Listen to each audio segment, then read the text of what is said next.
100 वाघांची एक फौज तयार केली आणि त्याचं नेतृत्व जर एखाद्या मेंढराकडे दिलं तर 100 वाघांची फौज देखील मेंढराप्रमाणे कापली जाईल। परंतु जर 100 मेंढरांची फौज तयार केली आणि त्याचं नेतृत्व एखाद्या वाघाकडे दिलं तर ती मेंढरांची फौज देखील वाघाप्रमाणे लढेल आणि शत्रूला रणांगणातून पळती भुई थोडी करून सोडेल। म्हणून तर धनगर ओबीसी बहुजन समाजाचं नेतृत्व देखील पिवळ्या पट्ट्याच्या सोनेरी वाघाकडे पाहिजे।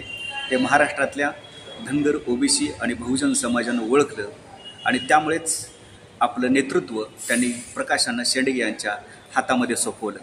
आज या सर्वांचं नेतृत्व सुरक्षित आहे।